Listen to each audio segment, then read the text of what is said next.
नमस्कार, स्वागत है आपका ईटी नाउ स्वदेश पर। मैं हूं आपके साथ पूजा त्रिपाठी और मुंबई स्टूडियो से अभिषेक भी मौजूद हैं। और इस शो में हम शामिल करेंगे आपके सवालों को।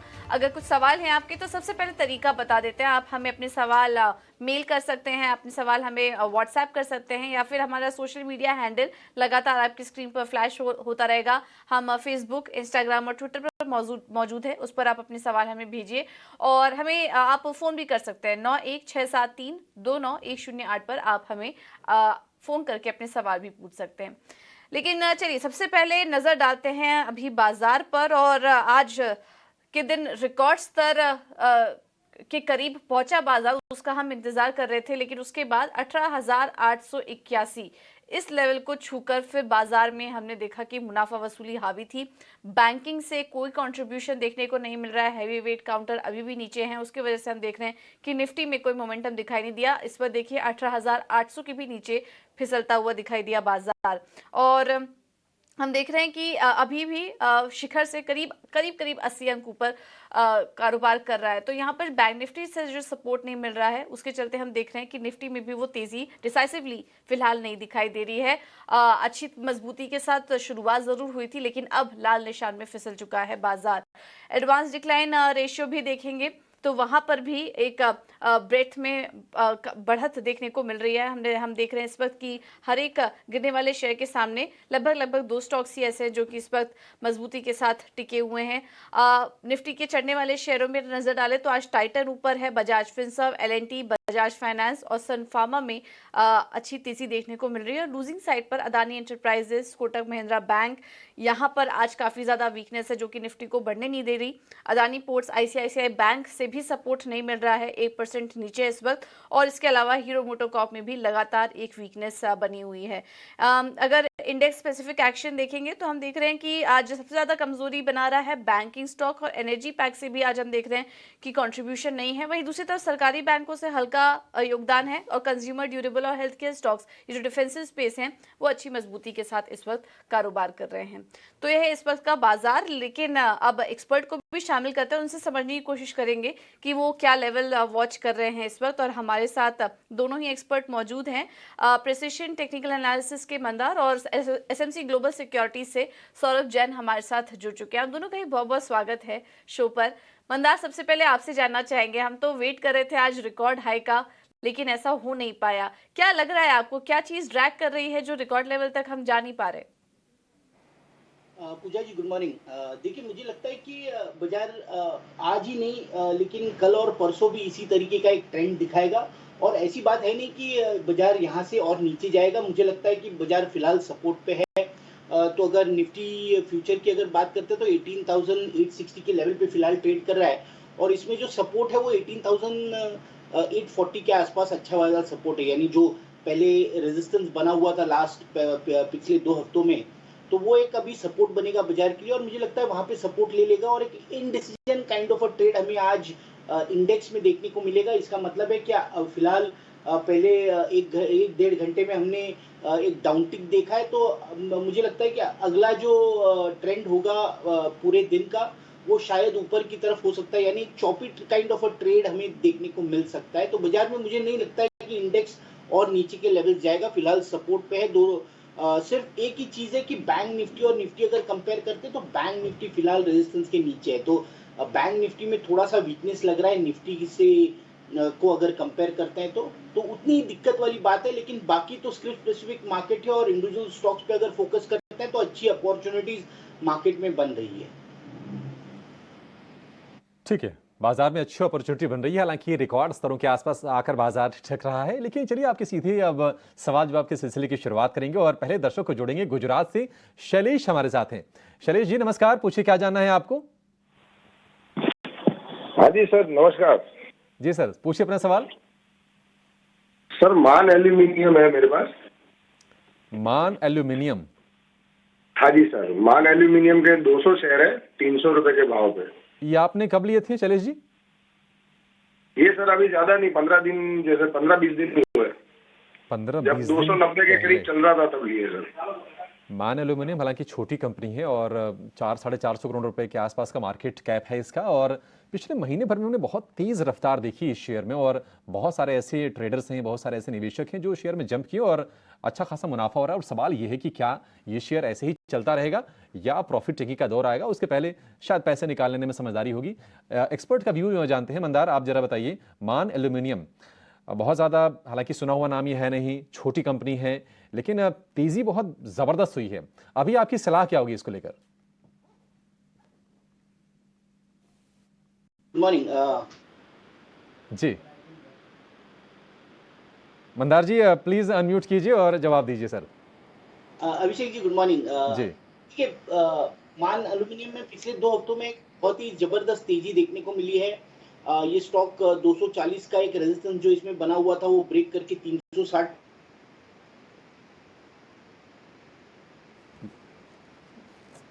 होता है, तो इसमें अगला वाला जो रेजिस्टेंस बनेगा वो करीबन 400-410 के आसपास है। तो वहां तक ये मोमेंटम इस स्टॉक को जरूर ले जा सकता है। लेकिन एक चीज ध्यान रखनी है कि ये स्टॉक जिस तरीके से पिछले 2 हफ्तों में चला है कि सर्किट लगाते हुए ऊपर चला है, तो ऐसा सर्किट वाला जो स्टॉक होता है वो थोड़ा सा रिस्की होता है, तो उतनी चीज ध्यान में रखनी चाहिए। मैं एक ट्रेलिंग स्टॉप लॉस सुझाऊंगा, 296 का इसमें स्टॉप लॉस रखना चाहिए। 296 के स्टॉप लॉस से आप होल्ड कीजिए। 400, अगर ये मोमेंटम कंटिन्यू होता है तो 400-410 के आसपास आपको पार्शियल प्रॉफिट बुकिंग करने के लिए चांस मिल जाएगा। ठीक है, तो ये है राय मान एल्युमिनियम पे फिलहाल होल्ड करने की राय आपको दी जा रही है। अब अगला सवाल ले लेते हैं, और हमारे पास व्हाट्सएप के ज़रिए सवाल आया है आशीष जी का। टीटागढ़ वेगन के स्टॉक हैं इनके पास, 1000 शेयर्स इन्होंने 388 पर लिए थे, और काफ़ी अच्छा फ़ायदा हो रहा है इनको यहाँ पर, क्योंकि टीटागढ़ में हमने देखा कि टीटागढ़ वेगन के स्टॉक हैं इनके पास, और टीटागढ़ में हमने देखा कि काफ़ी शानदार तेज़ी भी हाल फिलहाल देखने को मिली थी। इस वक्त 446 के आसपास ये स्टॉक कारोबार कर रहा है, और हमने देखा कि शानदार तेज़ी थी पिछले एक महीने में। अगर देखेंगे तो लगभग 35 अंकों की तेज़ी यहाँ पर देखने को मिल चुकी है। तमाम रेलवे स्टॉक्स चल रहे थे और इसमें भी ऐसा ही मोमेंटम देखने को मिला। इनफैक्ट आज एक रिपोर्ट भी आई है अच्छी, पॉजिटिव एंटी की रिपोर्ट आई है, जिसमें कि 695 के साथ स्टॉक में कवरेज शुरू की है, जिसके चलते एक अच्छा मोमेंटम यहाँ पर बना हुआ है टीटागढ़ वैगन में। सौरभ, आपसे राय लेना चाहेंगे, 600 के ऊपर के टारगेट्स एंटीक में देखने को मिल रहे हैं, आपको ये कंपनी कैसी लग रही है, और अभी इन्हें होल्ड करने की सलाह देंगे और तेज़ी के लिए? देखिए, कंपनी आगे काफ़ी ग्रोथ ओरिएंटेड दिख रही है, इसीलिए मार्केट ने इसकी रीप्राइसिंग करी है। मल्टीपल्स भी इसके एक्सपैंड हुए हैं, वैल्यूएशंस अभी मार्केट इस तरीके से देख रहा है कि जो इसकी इतनी स्ट्रॉन्ग ऑर्डर बुक है, वो अगले 2-3 साल में किस तरह से टर्न होगी और कंपनी प्रॉफिट जनरेट करेगी। हाल-फिलहाल में ही एक स्मॉल कैप फंड को कंपनी ने कुछ इक्विटी भी दिया था। अगर मैं गलत नहीं हूँ तो तकरीबन ₹396 पे इक्विटी भी दिया था, पैसा रेज़ किया है अपने फर्दर एक्सपेंशन के लिए। मुझे नहीं लगता कि कोई ख़ास प्रॉब्लम आएगी स्टॉक के साथ। अब ये लंबे समय के लिए रखना बिल्कुल ठीक रहेगा। क्योंकि जो कंपनी के ग्रोथ प्लान्स हैं और जिस तरीके से कंपनी की तरफ से मैनेजमेंट की तरफ से आशा आ रही है और पैसा रेज़ कर रहे हैं वो फ्यूचर के लिए, तो मुझे लगता है कि एक प्रॉमिसिंग स्टोरी है। लंबे समय के लिए आपको रखना चाहिए। शॉर्ट टर्म में हो सकता है करेक्शन आ जाए, क्योंकि स्टॉक ने काफ़ी अच्छा रन अप किया है। ठीक है, लंबी अवधि के लिए आपको शेयर में निवेशित रहने की सलाह है सौरभ जी की तरफ से। आगे बढ़ेंगे, राजस्थान से राजेंद्र कुमार हमारे साथ हैं। राजेंद्र जी नमस्कार, पूछिए सर, आपके पास कौन सा शेयर है और क्या सलाह चाहिए? नमस्कार सर, मैं उदयपुर राजस्थान से बोल रहा हूँ। उदयपुर गांव के एक ऋषभदेव नगरी है सर, पास में, वहाँ से बोल रहा हूँ। अच्छा अच्छा, चलिए सर, बहुत खूबसूरत शेयर है सर आपका, तो सवाल मैंने पूछिए। एनबीसीसी के हम्म 1300 शेयर मेरे पास हैं, और मैंने करीब करीब उस समय एवरेज कर रखे हैं, पर 55 की रेट से एवरेज कर रखे थे मैंने सर। अभी तो 45-48 हो गया है एवरेज। तो सर इसको क्या होल्ड करना चाहिए या निकलना चाहिए? एनबीसीसी को लेकर बहुत सारे निवेशकों के मन में दुविधा है, क्योंकि कंपनी बहुत ही सॉलिड है, ऑर्डर बुक भी अच्छी होती है, सरकारी ऑर्डर्स की भरमार होती है एनबीसीसी के पास, लेकिन ये शेयर चल नहीं रहा है। सौरभ जी, नतीजे भी अच्छे आए थे, प्रॉफिट में हमने अच्छे जंप देखे थे। हालांकि अगर आप मार्च के निचले स्तर से देखेंगे तो ज़रूर 30-32 रुपये से शेयर अभी 41-42 रुपये के रेंज में आ गया है, लेकिन अब इनके 55 की औसत भाव है। इनको जरा गाइड कीजिए, क्या निवेशित रहें, समय दें, क्या मुनाफा कराएगा शेयर ये? देखिए, मुझे लगता है जिस तरह से ऑपरेशनल परफॉर्मेंस आ रही है उसमें इम्प्रूवमेंट है, ऑर्डर बुक बहुत स्ट्रॉन्ग है, और मार्जिन एक्सपेंशन का भी केस लगता है क्योंकि रॉ मटेरियल कॉस्ट काफ़ी नीचे आया है। तो ऐसी कंपनियाँ जो लिमिटेड मार्जिन्स के साथ काम करती हैं, इनको इस तरह के टेलविंड फैक्टर भी बड़ा सपोर्ट देते हैं। और स्टॉक मुझे लगता है कि जितना गिरना था गिर चुका, अब ऊपर की तरफ चल रहा है। धीरे-धीरे जैसे-जैसे और अर्निंग इम्प्रूव होगी, स्टॉक में और ऊपर आते हुए आप देखेंगे। अभी आपने जैसे बताया ₹47-48 की आपकी एवरेज है, तो मुझे लगता नहीं कोई चिंता की बात है। आप व्यू बना के रखिए 1 साल प्लस का, तो मुझे लगता है कि इसमें आप मुनाफ़ा भी देख पाएँगे। ठीक है। तो एनबीसीसी में थोड़ा लंबा व्यू रखिए और आपके लेवल्स आपको जल्द ही इस स्टॉक में देखने को मिलेंगे। अगला सवाल ले लेते हैं और ये फेसबुक पर हमें रोशन जी का आया है। इनके पास आईएक्स के स्टॉक हैं, 500 शेयर्स 158 पर लिया है। अब ये कब की खरीद है ये थोड़ा कहना मुश्किल है, क्योंकि हमने तो 200 के ऊपर भी 200 के ऊपर के लेवल्स भी देखे हैं इस स्टॉक में, लेकिन हाल फिलहाल में आईएक्स टूटा भी काफ़ी ज़्यादा है और बीच में खबर भी आई थी मार्केट कपलिंग कंसल्टेशन शुरू करने को कहा गया था और उसके चलते हमने देखा था कि आईएक्स में भारी गिरावट देखने को मिली थी, क्योंकि प्राइस डिस्कवरी अब सुपर एक्सचेंज पर होगी, इस तरह की बात की जा रही थी। तो आईएक्स पर सिर्फ बिड जमा होंगे। तो जब ये खबर आई उसके बाद हमने देखा कि आईएक्स में गिरावट काफ़ी ज़्यादा थी और अब 126 पर आ चुका है ये स्टॉक। इस पर भी वह फंडामेंटल राय ही ले लेते हैं। सौरभ जी, इस वक्त आईएक्स आपको कितना अट्रैक्टिव लग रहा है इस खबर के आने के बाद, और अभी इन स्तरों पर इन्हें बने रहने की राय देंगे और तेजी के लिए रुके स्टॉक में? देखिए, अगर आप देखें तो इतने भारी करेक्शन के बाद भी अभी स्टॉक तकरीबन 14 टाइम्स टू बुक वैल्यू पे ट्रेड कर रहा है। और इस तरह की खबर आने के बाद जो स्टॉक मार्केट है वो काफ़ी मायूस हुआ, क्योंकि जो कंपनी की एक मोनोपोली पोज़ीशन है जिसकी वज़ह से वो वैल्यूएशन वो मिल रही थी, वो ऐसा लग रहा है कि वो अब नहीं रहेगी। और कंपनी अब कॉम्पिटिशन इस लाइन में भी आ जाए। तो मुझे लगता है कि अभी भी एक अर्निंग्स के हिसाब से भी काफ़ी एक्सपेंसिव स्टॉक है। हो सके तो आप इसमें से निकलने की चेष्टा करें और कैपिटल गुड्स क्षेत्र, ऑटो क्षेत्र या बैंकिंग क्षेत्र में किसी दिग्गज कंपनी में पैसा डालें। आईएक्स से निकलने की सलाह है सौरभ जी की। अलवर चलेंगे, वहां से मनीष हमारे साथ हैं। मनीष नमस्कार, पूछिए अपना सवाल। हिंद कॉपर के 4500 शेयर हैं, 152 की खरीद थे। 152? सर कब की खरीद है आपकी ये? लगभग सर साल भर हो गया। साल भर हो गए, और साल भर से इनफैक्ट ज़्यादा हो गया होगा, क्योंकि इसका जो 52 वीक हाई है वो है 132 रुपये का, आपकी खरीद 152 रुपये की। और निश्चित तौर पर हम ये कह सकते हैं कि क्योंकि पिछले हाई से अब चूंकि नए हाईस के आसपास बाजार है, मेटल, आईटी, ये कुछ ऐसे सेक्टर्स हैं जिन्होंने ड्रैग किया है बाजार को, वहाँ से सपोर्ट कतई नहीं मिला है, बल्कि उन्होंने दबाव बनाने का काम किया है। हालांकि पिछले महीने भर में 12-14% के आसपास की तेजी हिंद कॉपर में दिखी है, लेकिन सौरभ जी आप ही व्यू दीजिए। हिंद कॉपर, इनके खरीद भाव से अभी भी ये जो शेयर है ये नीचे है, काफ़ी ज़्यादा नीचे, इनफैक्ट 35-37 रुपये नीचे है। क्या इनके भाव आएंगे? अभी इसमें एक चाल शुरू हो गई तेजी वाली, लेकिन क्या ये टिकाऊ होगी, सस्टेन करेगी? देखिए, जितने भी मेटल जो काउंटर्स होते हैं, ये ड्रिवन होते हैं कि ग्लोबल इकोनॉमी कैसी चल रही है, चाइना कैसा चल रहा है, यूएस, यूरोप में क्या हो रहा है। यूएस, यूरोप में हम बात कर रहे हैं थोड़ा डिप की, चाइना ने वो अभी तक गति नहीं पकड़ी है। लास्ट वीक हमने देखा कि कुछ उन्होंने रेट में कटौती करी है, जिसकी वजह से थोड़ा मेटल्स में एक्शन देखा। लेकिन फ्राइडे को कुछ मीटिंग था कि इकोनॉमी में कैसे उनको बूस्ट करना चाहिए, उसमें से कुछ कंक्रीट निकल के नहीं आया। ये सारी स्टोरी इसी पे डिपेंड करती है कि चाइना आगे कैसे स्टेप लेता है इकोनॉमी को बूस्ट करने के लिए और वहां से डिमांड मेटल की कैसे रहती है।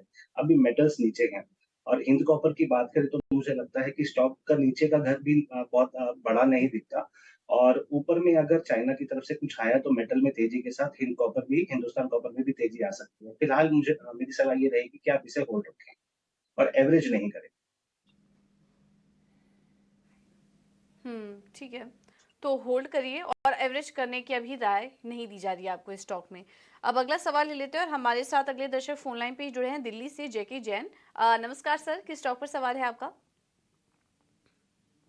हीरो मोटो है, 4-5 साल हो गए, मैंने 3700 समथिंग यानी करीब 3800 के भाव से लेते 20 शेयर, और 100 शेयर हैं टाटा मोटर डीवीआर के, ये मेरे हैं 290। तो टाटा मोटर का भाव तो अब 4-5 साल बाद अब आया है, हीरो मोटो का कभी आया नहीं लेने के बाद। मैं क्या करूं? वैसे तो लॉन्ग टर्म इन्वेस्टर हूं, क्या मैं बेच के निकल जाऊं इनको? और एक एसबीआई कार्ड का यदि आप ले लें, वो मेरे पास 19 शेयर हैं और वो मेरे उसके हैं आईपीओ के। कभी फायदा ही नहीं होता मैडम हमको, हमेशा ऐसा ही होता है। तो क्या करूं, उनको बेच के स्विच कर लूं या बना रहूं? चलिए, स्टॉक्स में आपके कोई दिक्कत नहीं है जेके जैन जी, ये तो हमने कहना पड़ेगा। लेकिन शायद एंट्री लेवल थोड़ी गलत लेवल्स पर हो जाती है, इस वजह से हमें वो प्रॉफिट नहीं मिल पाता जिसका कि हम उम्मीद कर रहे थे।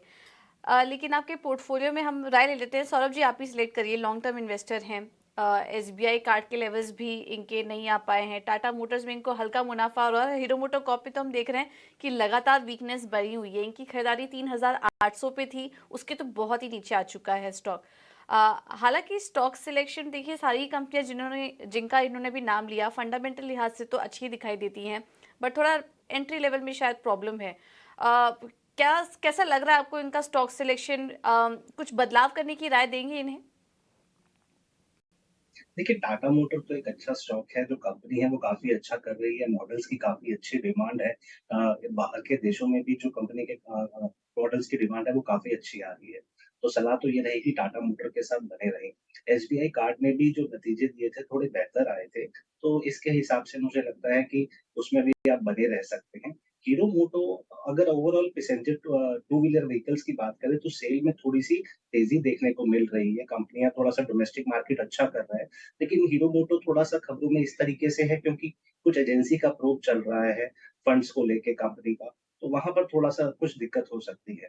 तो अगर ऑटो क्षेत्र में ही आप बने रहना चाहते हैं, तो हीरो मोटर से आप निकल कर मारुति सुजुकी या महिंद्रा का भी चयन कर सकते हैं।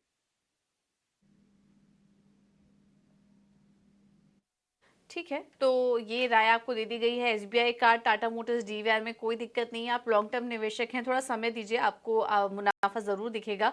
हीरो मोटोकॉर्प में आप बदलाव कर सकते हो और उसकी जगह मारुति या फिर एमएनएम में एंट्री ले लेंगे तो आपको जल्द ही जो नुकसान हो रहा है उसकी भरपाई भी स्टॉक पे जल्द ही देखने को मिलेगी। इस वक्त ये दो शेयर अच्छे नजर आ रहे हैं। शुरुआती तेजी गवाकर लाल निशान में फिसल गया। निफ्टी है इस वक्त 18,800 के नीचे, तकरीबन 35 अंकों के आसपास की कमजोरी है, लेकिन ऊपरी स्तरों से अगर आप जोड़ेंगे तो तकरीबन 80 अंक बाजार नीचे आकर इस वक्त कारोबार कर रहा है। आगे बढ़ेंगे, उत्तर प्रदेश से सरल अग्रवाल हमारे साथ हैं। सरल, नमस्कार, पूछिए क्या जानना है आपको? नमस्कार सर, नमस्कार जी। तो मेरी दो क्वाइल है सर। तो टिप्स फिल्म 250 शेयर है 575 रेट पर, 1 साल से होल्ड किया हुआ है। कौन सा शेयर सर, फिर से नाम बताएंगे? टिप फिल्म, TIPS टिप्स, ठीक है। जी। और एक है BEML 250 शेयर @1450। ठीक है, BEML का भाव हो गया 1450। टिप्स का भाव क्या है आपका? टिप्स का भाव बताएंगे सरल आप? 575। 575। ठीक है, काफ़ी ज़्यादा इसमें नुकसान है आपको टिप्स के शेयर में, लेकिन चलिए इस पर ज़रा व्यू ज़रूर लेंगे। टिप्स पर आप ज़रा सौरभ जी आप व्यू दीजिए। इनका भाव है 575 जैसा कि बता रहे हैं, इस वक्त 221 रुपये के आसपास का भाव है। क्या सलाह होगी आपकी तरफ से? अब देखिए, मुझे लगता है शायद इसमें कोई कॉर्पोरेट एक्शन जी। हुआ है या बोनस या स्प्लिट कि 575 रुपए का तो लेवल नहीं दिख रहा है और ये शेयर लाइफ टाइम हाई के आसपास ही कहीं चल रहा है। कंपनी काफी अच्छा कर रही है, छोटी कंपनी है लेकिन वैल्यूएशन पे एक्सपेंसिव दिख। जी बिल्कुल, एक्चुअली टिप्स में 1:10 के रेशियो में स्टॉक स्प्लिट हुआ है। अप्रैल की ये घटना है और उसके बाद आपको उस हिसाब से अपने भाव को एडजस्ट करके देखना होगा। वैसे अभी आप ऐसे देखेंगे तो आपको इसमें नुकसान ज़रूर दिखेगा, लेकिन अगर आप उस कॉर्पोरेट एक्शन जिसका कि जिक्र करें सौरभ जी, उस हिसाब से आप फ़ायदे में होंगे और अच्छे खासी आप फ़ायदे में इस शेयर में होंगे। BEML, इस पर भी आप सौरभ जी राय दीजिए। 1450 की खरीद है, 250 शेयर इनके पास हैं और इनके भाव से ये शेयर ऊपर है। सरकारी कंपनी है, बढ़िया कंपनी है, लेकिन भविष्य कैसा उसके बारे में जरा आप सलाह दीजिए।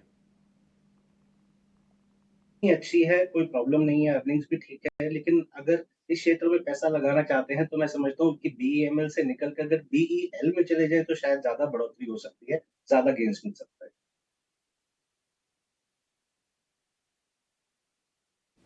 तो ये है BEML पर राय और टिप्स इंडस्ट्रीज में भी आपको सलाह दे दी गई है। व्हाट्सएप पर शैलेश कुमार जी का सवाल है, तेजस नेटवर्क्स पर 100 शेयर्स इन्होंने 28 रुपए पर लिया हुआ है। ये काफ़ी पहले की खरीद लग रही है।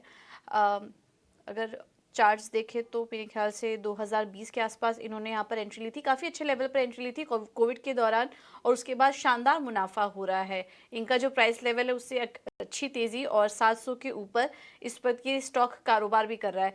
मंदार, क्या सजेस्ट करेंगे तेजस नेटवर्क्स में? और तेज़ी के लिए रुके अभी?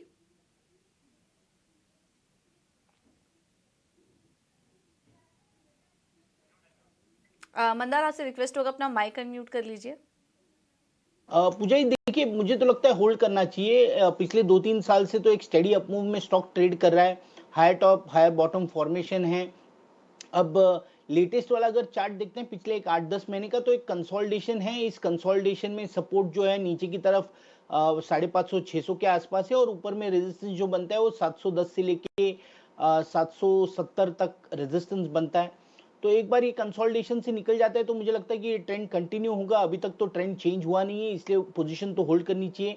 और इनकी खरीदारी जो है वो लो वाली प्राइस की, एकदम जो लो इसका लाइफ टाइम लो है वहां पे उन्होंने खरीदा है, तो पोजीशन तो होल्ड करनी चाहिए। इसमें ट्रेलिंग स्टॉप लॉस रहेगा 500 का, 500 के स्टॉप लॉस से होल्ड कीजिए, और जब तक ये अप ट्रेंड में कंटिन्यू होता है तब तक होल्ड करना है। तेजस को होल्ड करने की सलाह है मंदार की तरफ से। प्रिंस चौरसिया का सवाल लेंगी जो कि हमारे पास आए हैं इंस्टाग्राम के जरिए।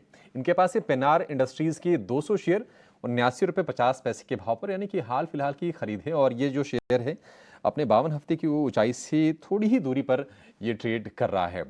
मंदार, आप ही व्यू दीजिए। पेनार इंडस्ट्रीज काफ़ी अच्छी रनअप दिखाई है शेयर ने। हालांकि जो चौथी तिमाही के नतीजे आए थे वो उतने उत्साहजनक नहीं थे, लेकिन फिर भी 80 रुपये के आसपास के प्राइसेस अभी हैं इसके, इनके भाव के आसपास ही हैं। आप चार्ट्स कैसे इसके दिख रहे हैं? क्या इसमें अभी पोजीशन बनाए रखें अपनी? अभिषेक जी देखिए, ये अगर इसका मैं लाइफ टाइम चार्ट देखता हूँ, यानी 2010 से लेके अब तक का चार्ट मेरे स्क्रीन पे अभी ओपन है, तो ये जो करंट लेवल्स पे ये प्राइस ट्रेड कर रहा है, यहाँ पे स्टॉक में एक मेजर रेजिस्टेंस बना हुआ है। मल्टीपल टाइम्स ये स्टॉक यहाँ से नीचे आ चुका है, तो बहुत ही बड़ा रेजिस्टेंस है यहाँ पे। एक बार ये रेजिस्टेंस ब्रेक होता है तो बहुत ही पॉजिटिव काइंड ऑफ फॉर्मेशन बनेगा। इसको हम कहते हैं multi top, multi year multi top breakout करके, लेकिन अभी तक वो हुआ नहीं है। तो ये रेजिस्टेंस बैंड जो है, ये मैं आपको एक्सप्लेन करता हूँ। 78 से लेके 86 का ये बैंड है, तो ये बैंड को बहुत ही क्लोजली ट्रैक करना चाहिए, और इसमें अगर किसी को पोजीशन बनानी हो तो ये बैंड ब्रेक होने के बाद पोजीशन बननी चाहिए। रेजिस्टेंस के नीचे बाय नहीं करते, रेजिस्टेंस ब्रेक होने के बाद बाय करते हैं। अब इनकी जो एग्जिस्टिंग पोजीशन है उसके लिए मैं एक स्टॉप लॉस सुझाऊंगा। वो स्टॉप लॉस होगा 65 का, क्योंकि फिलहाल पिछले 4 महीने से अगर देखते हैं तो स्टॉक 66 और 86 इस तरीके के दो लेवल्स के बीच में फिलहाल ट्रेड कर रहा है, कंसोलिडेट हो रहा है। तो 65 के स्टॉप लॉस से पोजीशन होल्ड कर सकते हैं, और फ्रेश पोजीशन अगर बनानी हो या फिर ऊपर के टारगेट्स अगर डिसाइड करने हो तो वो कब कर सकते हैं? तो 86 का लेवल ऊपर की तरफ जब ब्रेक होगा तब हम इसको रिव्यू करेंगे, ऊपर के टारगेट्स भी डिसाइड करेंगे, प्लस एक फ्रेश पोजीशन भी बना सकते हैं। ओके, तो ये है राय पेनार इंडस्ट्रीज पर। अगला सवाल हमें राजस्थान से आरती जी ने भेजा है। इनफैक्ट वो हमारे साथ फोन लाइन पर जुड़ चुकी हैं। आरती जी नमस्कार, किस स्टॉक पर सवाल है आपका? हाँ जी, गोदरेज प्रॉपर्टी पर है मैडम। जी, किस लेवल पर लिया था आपने? हाँ जी, मेरा 1460 रुपए के भाव पे है। ओके, ठीक है। मंदार, गोदरेज प्रॉपर्टीज अभी मुनाफा हो रहा है, इनको 1460 पर लिया था, और रियल एस्टेट शेयरों में तो हम देख रहे हैं शानदार तेजी हाल फिलहाल में देखने को मिल रही है। अभी भी होल्ड करें और तेजी के लिए, या फिर मुनाफा जो हो रहा है वो लेकर निकल जाएं? पूजा जी मुझे लगता है होल्ड करना चाहिए। 1525 का एक इंपॉर्टेंट लेवल है इस स्टॉक में। जब तक 1525 के ऊपर ये बना रहता है तब तक इस स्टॉक में हमें ऊपर के लेवल्स देखने को मिलेंगे। प्लस एक पॉजिटिव चीज जो आपको इस चार्ट पे दिखेगी, लिस्टिंग से अब तक क्या हुआ है कि ये स्टॉक कंटिन्यूसली एक डाउन ट्रेंड में ट्रेड कर रहा था। 2600 के आसपास के लेवल से ये स्टॉक नीचे 1000 रुपए तक आ चुका था। अब जो पिछले 3-4 महीने का अगर ट्रेंड देखते तो स्टॉक एक फर्स्ट टाइम, यानी इतने दिनों से ये लोअर टॉप लोअर बॉटम करते हुए नीचे आ रहा था, और ये फर्स्ट टाइम पिछले 3 महीनों में एक हायर बॉटम और एक हायर टॉप बना रहा है। तो मुझे लगता है कि ये फर्स्ट इंडिकेशन है ट्रेंड चेंज का। तो पोजीशन तो होल्ड जरूर करनी चाहिए। इसमें जो स्टॉप लॉस होगा वो स्टॉप लॉस थोड़ा सा नीचे होगा लेकिन सेफ होगा। 1450 का स्टॉप लॉस होगा। 1450 के स्टॉप लॉस से पोजीशन होल्ड करनी है, और जब तक 1525 के ऊपर ट्रेड करता है तब तक ये अगला जो रेजिस्टेंस इसका है वो 1700 का है, उस लेवल के लिए एम करेगा।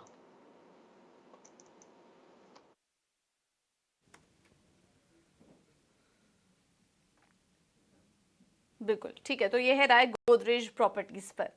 चलिए अब की करीब करीब जाकर ठिठक गया, करीब 6 से 7 अंकों की ही दूरी रहेगी, लेकिन अब बाजार दिन की ऊपरी स्तर से तकरीबन 90 अंक नीचे आकर कारोबार कर रहा है। और अगर हम निफ्टी की बात करें तो 18,790 पर इंडेक्स आपको दिखेगा, 35-36 अंकों के आसपास की नरमी है। भाई अगर हम सेंसेक्स की बात करें तो यहाँ पर जो कमजोरी है वो है 133 अंकों की, और आज हम देख रहे हैं कि बैंकिंग स्टॉक्स बाजार पर प्रेशर बनाने का काम कर रहे हैं। लेकिन एक बहुत बड़ी खबर आ रही है, गाड़ियों का इंश्योरेंस कराने के लिए इस साल आपको ज्यादा पैसे नहीं देने होंगे। जी हां, सूत्रों से मिली एक्सक्लूसिव जानकारी के मुताबिक रोड ट्रांसपोर्ट और हाईवे मंत्रालय ने इस साल दरें नहीं बढ़ाने को लेकर ड्राफ्ट नोटिफिकेशन जारी कर दिया है। ज्यादा जानकारी के साथ हमारे सहयोगी अनुराग शाह हमारे साथ हैं। अनुराग, बताइए क्या जानकारी है आपके पास?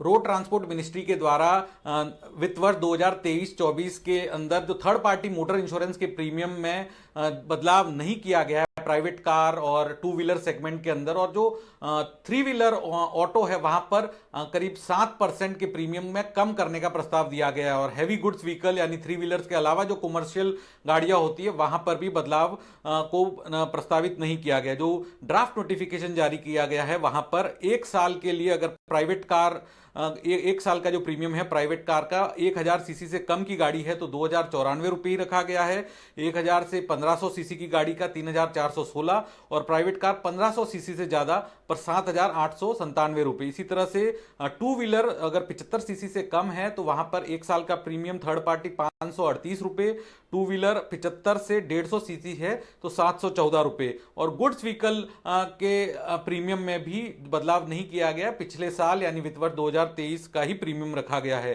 जो नई गाड़ी खरीदी जाती है जहां पर एक मुश्त प्रीमियम दिया जाता है, टू व्हीलर के लिए 5 साल और फोर व्हीलर के लिए 3 साल, उस प्रीमियम में भी कोई बदलाव नहीं किया गया है। तो रोड ट्रांसपोर्ट मिनिस्ट्री ने हाल ही में बताया था कि देश के अंदर 31 करोड़ से ज्यादा व्हीकल है और इन सब व्हीकल्स के लिए मोटर थर्ड पार्टी इंश्योरेंस जरूरी है। अगर कोई भी गाड़ी सड़क पे चल रही है तो उसके लिए मोटर थर्ड पार्टी इंश्योरेंस होना जरूरी है।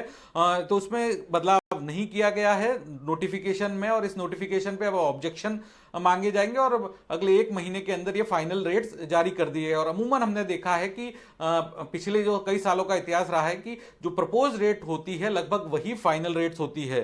तो ये इंश्योरेंस कंपनियां इसमें 10 से 15% की बढ़ोतरी मांग रही थी, क्योंकि जिस तरह से उनका क्लेम एक्सपीरियंस रहा है तो इंश्योरेंस कंपनियों ने अपने प्रपोजल में 10 से 15% की बढ़ोतरी मांगी थी। पिछले साल भी 6 से 23% की बढ़ोतरी हुई थी, क्योंकि जो मोटर टीपी सेगमेंट है वो ओवरऑल नॉन लाइफ सेगमेंट का 20% हिस्सा जो है वो मोटर टीपी से आता है। 2.5 लाख करोड़ की इंश्योरेंस इंडस्ट्री है, नॉन लाइफ इंश्योरेंस इंडस्ट्री, तो उसका करीब करीब 20% 50,000 करोड़ का जो प्रीमियम है वो मोटर थर्ड पार्टी से आता है। 2 लिस्टेड कंपनियों की हम बात करें, न्यू इंडिया एश्योरेंस और आईसीआईसी लोम्बार्ड, तो वहां पर भी आईसीआईसी लोम्बार्ड का कुल प्रीमियम जो है उसका 21% मोटर थर्ड पार्टी का है, और न्यू इंडिया एश्योरेंस के भी कुल प्रीमियम का 17% जो हिस्सा है वो मोटर थर्ड पार्टी इंश्योरेंस के जरिए आता है।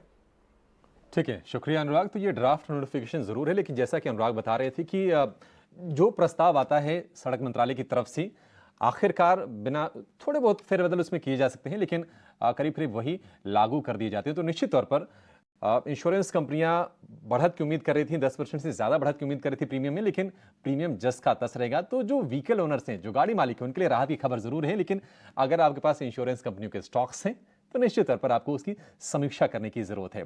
सौरभ जी, हम देख रहे हैं कि अगर हम पिछले महीने भर में देखें तो इंश्योरेंस स्टॉक्स में हम अगर आप आईसीआईसीआई प्रूडेंशियल को देखेंगे तो करीब करीब 20 से 25% की अच्छी जंप है। अगर हम न्यू इंडिया एश्योरेंस को देखेंगे तो वहां पर भी, हालांकि सरकारी शेयर है, बहुत तेज नहीं चलता है, वहां भी तेजी हमने देखी है। क्या कुछ बदलाव की जरूरत है? किसी को अगर प्रॉफिट हो रहा हो तो क्या प्रॉफिट टेकिंग कर लेनी चाहिए? जी, इंश्योरेंस क्षेत्र में मुझे लगता है लाइफ और नॉन लाइफ वैल्यूएशंस अच्छे खासे हैं। और 2 सरकारी कंपनियों की वैल्यूएशन फिर भी थोड़ी कम है, लेकिन अभी अच्छे रन अप आया है और इस पर मुनाफा करना ही मुनासिब रणनीति रहनी चाहिए। नीति आपकी होनी चाहिए, जैसा कि सौरभ जी बता रहे हैं। आगे बढ़ेंगे, अमित का सवाल लेंगे, और ये सवाल आए हैं हमारे पास व्हाट्सएप के जरिए। अमित के पास है ट्राइडेंट के 500 शेयर 35 रुपए के भाव पर, और इनका 35 वाला जो शेयर है 33 रुपए के आसपास ये ट्रेड कर रहा है। मंदार, ईद के आसपास हमने देखी थी आज से महीने 1.5 महीने पहले कि चाहे वो टेक्सटाइल वाले शेयर हों, स्पिनिंग वाले शेयर हों, ये पूरा का पूरा सेगमेंट बस कर रहा था। हालांकि मे बी शायद इवेंट बेस्ड भी हो सकता था, लेकिन ट्राइडेंट के बारे में आपका व्यू क्या होगा? हमने देखा था कि 2829 रुपए के आसपास तक ये शेयर गया था, वहां थोड़ा सा संभला, लेकिन कहीं ना कहीं एक रेंज में ही है। वो रेंज का ब्रेकआउट कब आएगा, कुछ आप संकेत दे सकते हैं इसके बारे में?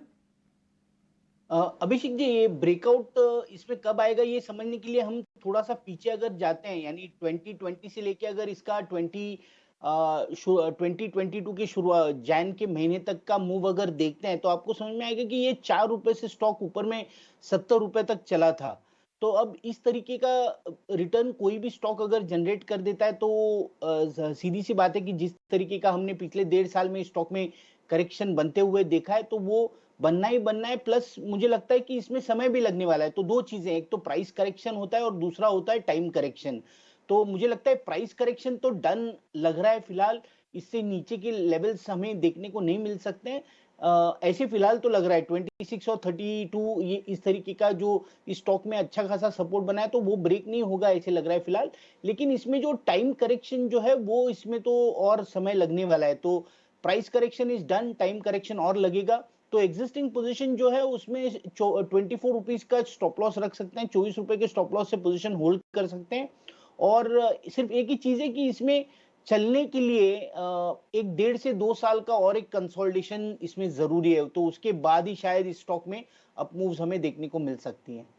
एक काम कीजिए ना, अब इतना समय देना पड़ेगा, काफी डीप स्टॉप लॉस लगा के चलना है, स्टॉक ही बदलवा देते हैं। अभिषेक जी, ये भी सही रहेगा, क्योंकि अगर इतने समय से अगर होल्ड करना है और वो स्टॉक अगर अप्रिशिएट नहीं होता है जी, तो उससे अच्छा है कि दूसरे कोई स्टॉक में अगर चले जाते हैं जहां पे एक अच्छी खासी मूव बनती हो।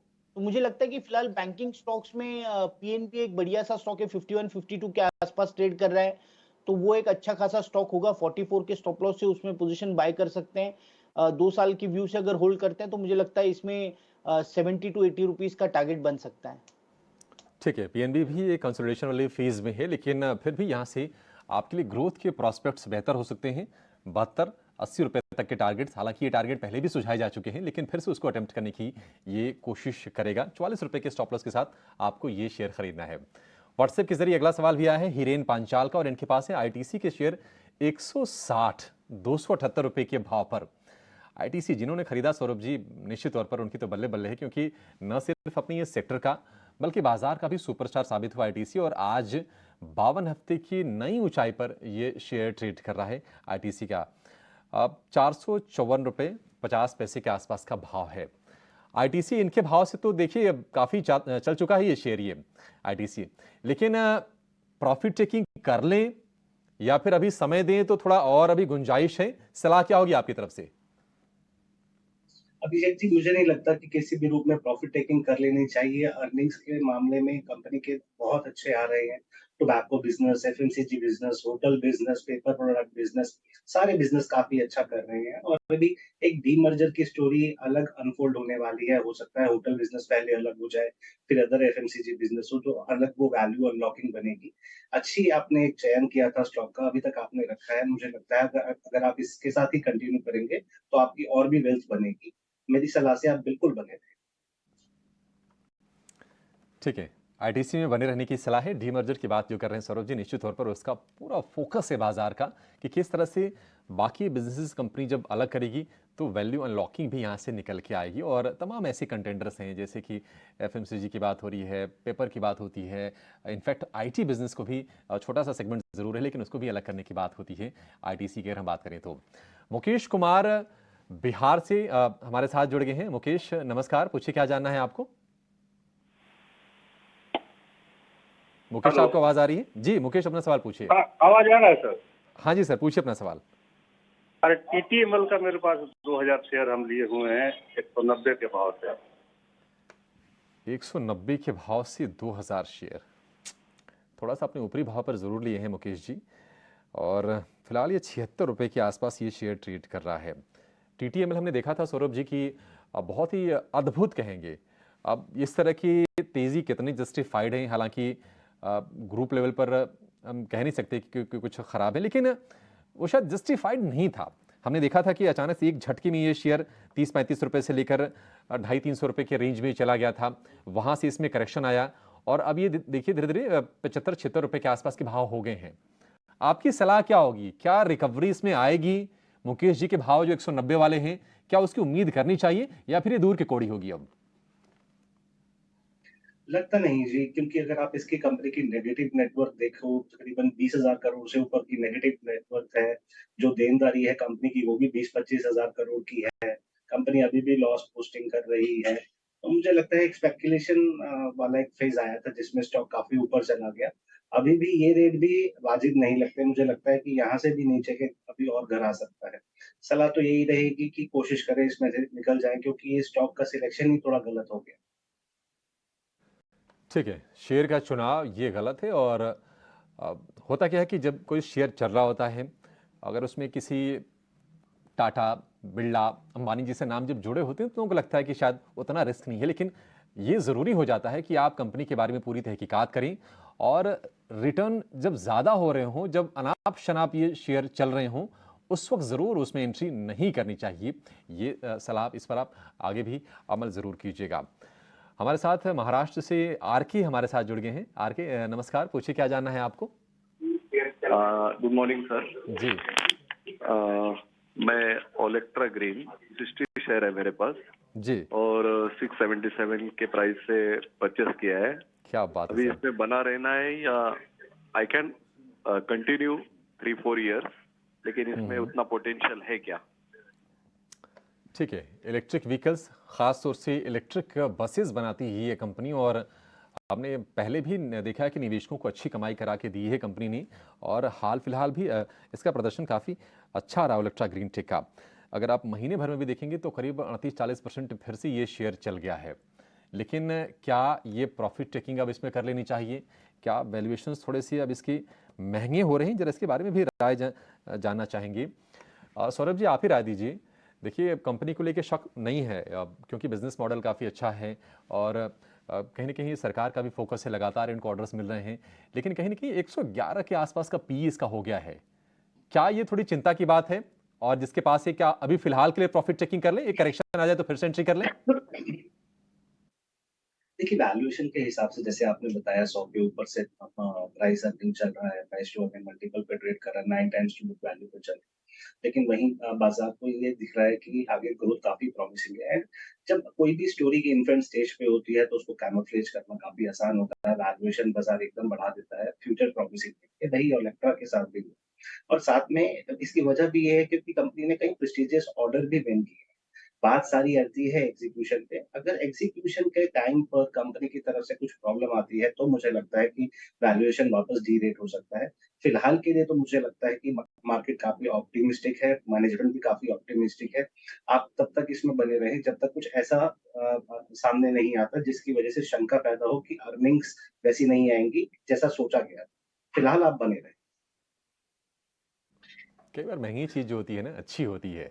तो ये जो थियरी है इस शेयर पर लागू हो रही है, क्योंकि ग्रोथ प्रोस्पेक्ट्स काफ़ी अच्छे हैं।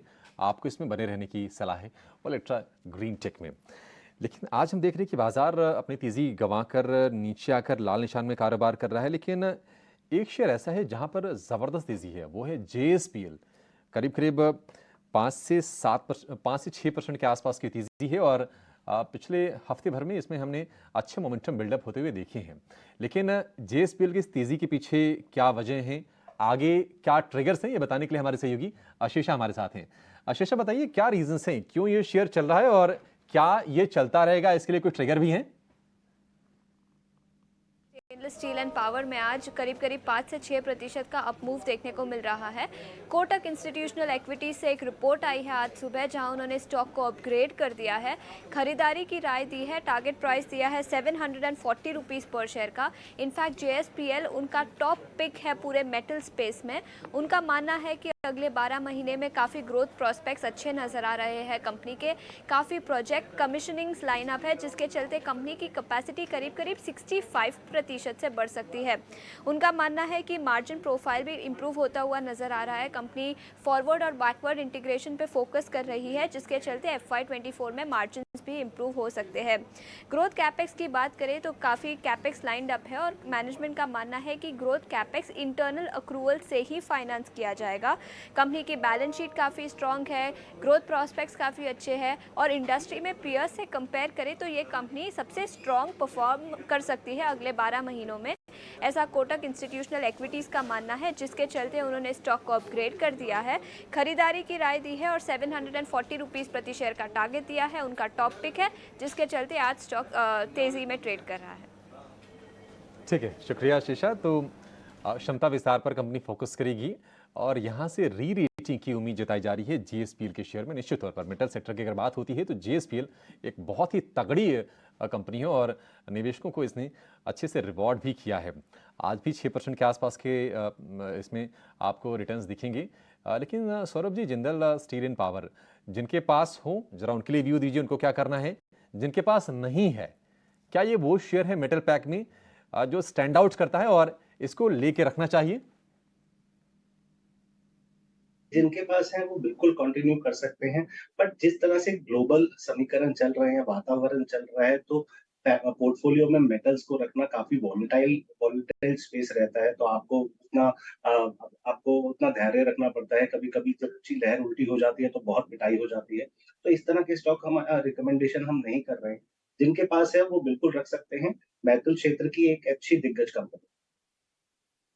सेक्टर की दिग्गज कंपनी है, लेकिन आपके पास है तो आप बने रहिए। लेकिन नया निवेश करने की इन स्तरों पर सलाह नहीं है, क्योंकि जो ग्लोबल चैलेंजेस हैं, जब तक वो सेटल डाउन नहीं होते हैं तब तक शायद कोई नया व्यू बना पाना वो ठीक नहीं होगा। ट्विटर से अगला सवाल लेंगे और ये सवाल है दया का। इनके पास है टाटा पावर के शेयर 175 की संख्या में और भाव है 224 रुपए का टाटा पावर के शेयर का। इनके भाव के आसपास ही हैं, 221 रुपए के आसपास के प्राइसेस हैं। सौरभ जी, इस पर आपसे ही व्यू चाहेंगे। टाटा पावर में हमने 200 रुपए के नीचे के भाव देखे हैं और 300 रुपए के ऊपर से भी भाव देखे हैं, दोनों भी भाव देखे हैं। हालांकि 200 रुपए से नीचे जाने के बाद ये शेयर धीरे धीरे करके इसी लेकिन ऊपर आने की कोशिश जरूर कर रहा है। क्या ये पहले तो दया के लिए सलाह दीजिए, क्या करें, और क्या ये अक्यूमुलेट करने का समय है क्या टाटा पावर में? देखिए, मुझे लगता है कि अगर पावर स्पेस को अगर आप देखेंगे तो टाटा पावर ने वैसा नहीं किया जैसे बाकी पावर प्लेयर्स ने किया है। मुझे लगता है कि ये उतना अच्छा शायद गेन्स नहीं दे पाएगा। अर्निंग्स में भी थोड़ा-सा डिसअपॉइंटमेंट शायद आया था, जहाँ तक मुझे याद है। अगर आप रिन्यूएबल एनर्जी को प्ले करें, वो भी पीएसयू के साथ, जहाँ पर डिविडेंड प्ले भी है, तो मुझे लगता है टाटा पावर की बजाय एनएचपीसी, एसजेवीएन या इस तरह के शेयर में आप पैसा लगा सकते हैं। खास बात ये है कि 4 से 6% का इनमें डिविडेंड यील्ड भी है और काफी सारी कैपेसिटी जिनके ऊपर ये कैपेक्स कर रहे थे, वो यूज में आने वाली है अगले 1-2 साल में। तो आप ये देखेंगे कि टॉप लाइन और बॉटम लाइन दोनों में काफी अच्छी बढ़ोतरी देखने को मिलेगी और वहां से 30 से 50% तक के गेन भी आ सकते हैं अगले 1-2 साल। तो सलाह रहेगी कि आप रिन्यूएबल में शिफ्ट कर जाए, पीएसयू कंपनी का चयन कर सकते हैं। ठीक है। एसजेवीएन, सतलुज जल विद्युत निगम, ये कंपनी इसका पूरा नाम है। इसमें आपको निवेश करने की सलाह है। 38 रुपए के आसपास का भाव है। टाटा पावर की बजाय अगर आप वहां पर स्विच कर लें तो ये ज़्यादा बेहतर होगा। एनएचपीसी दूसरा विकल्प आपके लिए सौरभ जी ने सुझाव दिया है। नोएडा से डॉक्टर आर.के. कोहली का सवाल आया है और ये सवाल है इंस्टाग्राम के जरिए। इनके पास है पेटीएम के शेयर 850 रुपए के भाव पर। पेटीएम, इस पर सौरभ जी आपसे व्यू पहले आप ही व्यू दीजिए इस पर, फिर हम टेक्निकल चेक भी लेंगे, क्योंकि ये जो शेयर है 500 रुपए के नीचे गया, 438 रुपए के आसपास का इसका 52 वीक लो है और वहां से डबल से भी ये ज्यादा हो गया है। तो इस पर अभी आपका क्या व्यू है, क्योंकि हम देख रहे हैं कि थोड़े फाइनेंशियल्स में सुधार के संकेत तो दिख रहे हैं पेटीएम में। इस पर जरा आप व्यू दीजिए, करना क्या है कोहली जी को? देखिए, जब इनकी लिस्टिंग हुई थी तब बहुत अच्छा माहौल था। न्यू एज बिजनेसेस किसी भी प्राइस पे इशू आ रहे थे, इशू भर भी गया, लेकिन लिस्टिंग डिसअपॉइंटमेंट हो गई। 2000 से ये तकरीबन अगर आप देखें तो आज भी 60% डाउन है। हाँ, हालांकि ये पिछले 2-4 क्वार्टर से देख रहे हैं कि इसमें एक पॉजिटिव लोग देख रहे हैं सेंटिमेंट, क्योंकि ऑपरेशन फ्रंट पे थोड़ा सा इम्प्रूवमेंट है। तो मुझे लगता है उस लिहाज से बाजार इसे वापस एक दोबारा से रीलुक कर रहा है और स्टॉक ने वापस एक गति पकड़ी है। तो फिलहाल मुझे लगता है कि जैसे-जैसे कंपनी के अर्निंग्स और बेहतर होते जाएँगे तो स्टॉक में भी चाल आती रहेगी। आप इसमें बिल्कुल बने रह सकते हैं। ठीक है, पेटीएम के शेयर में बने रहने की सलाह है, ये फंडामेंटल व्यू है। लेकिन मंदार जी, टेक्निकल्स क्या कहते हैं पेटीएम के? क्या ये जो मोमेंटम बना है, क्या ये तेजी का आगे जारी रहेगा? ऐसे संकेत आपको मिल रहे हैं? अभिषेक जी, देखिए, फिलहाल तो ऐसे लग रहा है कि ये मोमेंटम कंटिन्यू होगा और इसके पीछे का रीजन ये है कि लिस्टिंग से तो हमने इसमें डाउन ट्रेंड देखा, लेकिन पिछले एक साल से यानी करीबन 13-14 महीनों से अगर देखते हैं तो स्टॉक ने नीचे की तरफ एक बेस बनाया और ये बना है 845 का रेजिस्टेंस इसमें बना था और नीचे की तरफ 450 के आसपास इसमें सपोर्ट बना था। और क्या हुआ है कि इसी महीने ये स्टॉक ये जो रेजिस्टेंस था इस कंसोलिडेशन का 845 का ये रेजिस्टेंस ब्रेक करके ऊपर चला है। तो ये जब मैं पूरा फॉर्मेशन देखता हूँ लॉन्ग टर्म चार्ट पे तो ये मुझे बोलता है कि अगर मंथली क्लोजिंग पे 845 के ऊपर का अगर ये क्लोज देता है तो ये एक ट्रेंड चेंज अपवर्ड ब्रेकआउट बनेगा, जिसका मतलब ये है कि पहले तो डाउन ट्रेंड हुआ, उसके बाद एक साइडवेज काइंड ऑफ ट्रेंड हुआ और ये ट्रेंड अब चेंज हो रहा है अपवर्ड की तरफ। तो मेरी तो राय रहेगी कि पोजीशन तो होल्ड करनी चाहिए। इसमें फ्रेश पोजीशन अगर किसी को बनानी हो तो वो भी बना सकते हैं। इसमें 830 का स्टॉप लॉस होगा, 830 के स्टॉप लॉस से इसमें फ्रेश पोजीशन भी बन सकती है। इसमें ऊपर की तरफ अगर ये 845 के ऊपर का अगर क्लोजिंग दिखा देता है मंथली क्लोजिंग पे तो मुझे लगता है कि इसमें ऊपर के जो टारगेट्स हैं ये 1300 से लेके 1350 तक के इसमें का टारगेट्स बन सकते हैं। 830 रुपए के स्टॉप लॉस से पेटीएम में नई खरीद की सलाह है। 1300 1350 रुपए तक के भी लक्ष्य इसमें आ सकते हैं, ऐसे टेक्निकल चार्ट सजेस्ट कर रहे हैं।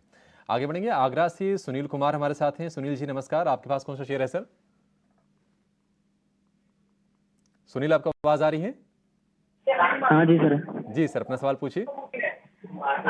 जी मेरा यूबीएल का है सर। यूबीएल के शेयर थोड़ा फ्यूचर बताओ, उसको होल्ड करूं कि निकालूं? बहुत दिन हो गए वो वहीं घूम रहा है। कब आपने लिया था सुनील जी? ये सर हो गए इसको, इसमें मैं बीच में ऐड भी किया था। इसको हो गए सर 6 महीने हो गए समथिंग। 6 महीने के आसपास का समय हो गया। यूबीएल 1550 वाला शेयर जो है 1450 रुपए के आसपास फिलहाल ये 1500 रुपए के आसपास ट्रेड कर रहा है। आज इसमें कमजोरी है।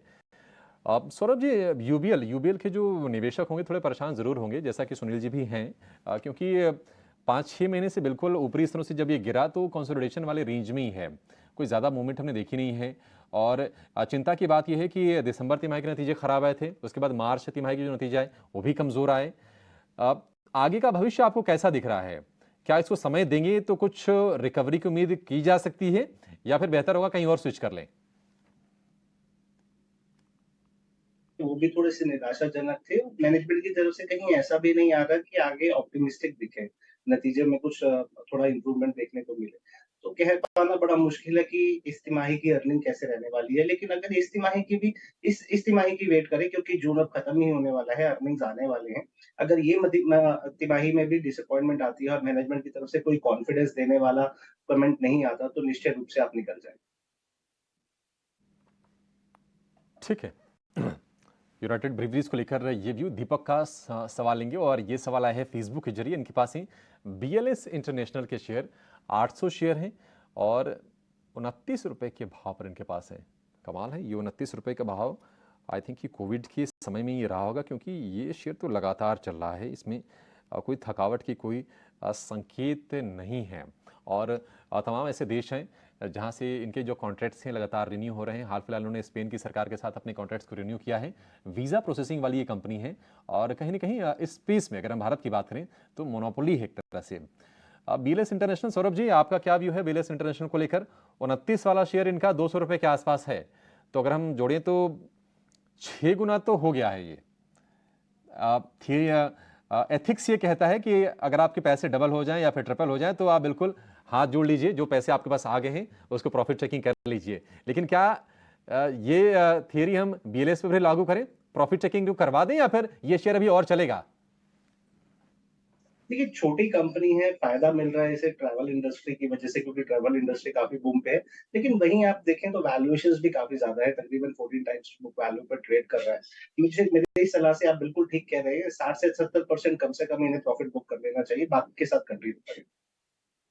ठीक है, 60 से 70% अपनी प्रॉफिट आप बुक कर लीजिए, आपकी कॉस्ट निकल के आ जाएगी, फिर इसकी चिंता नहीं रहेगी कि मेरे पैसे उसमें फंसे हुए हैं, उससे आप मुक्त हो जाएंगे। उसके बाद 30% जो भी आपकी होल्डिंग है उसको आप छोड़ दीजिए। यहाँ से भी ग्रोथ की संभावनाएं इसमें बन सकती हैं, क्योंकि टूरिज्म सेक्टर से रिलेटेड ये कंपनी है, लगातार ये सेक्टर एक्सपैंड कर रहा है और उसका फायदा भी इस कंपनी को मिल रहा है और निश्चित तौर पर जो शेयर धारक हैं उनकी तो पार्टी हो ही रही है। प्रशांत का सवाल लेंगे, पटियाला से इनका सवाल आया है और इनके पास से HDFC के शेयर 150 की संख्या में 1645 रुपए के भाव पर। 1600 वाला शेयर हो गया है 2600 रुपए के आसपास का। मंदार और इनकी जो प्रॉफिट है करीब करीब 1.5 लाख रुपए के आसपास का प्रॉफिट एक शेयर में इनको हो रहा है। मंदार जी, क्या सलाह देंगे एचडीएफसी के बारे में? क्या ये और चलेगा या फिर अब प्रॉफिट टेकिंग कर लेने का सही मौका है ये? अभिषेक जी, देखिए एचडीएफसी तो अभी एचडीएफसी बैंक में मर्ज हो जाएगा और मुझे लगता है कि ये होल्ड तो करना चाहिए, इसमें दिक्कत वाली कुछ बात है नहीं। पोजीशन होल्ड करना है लॉन्ग टर्म के तौर से, एक 3 साल की व्यू से अगर रखते हैं तो यहाँ से अच्छा खासा मुनाफा हो सकता है, तो पोजीशन तो होल्ड है।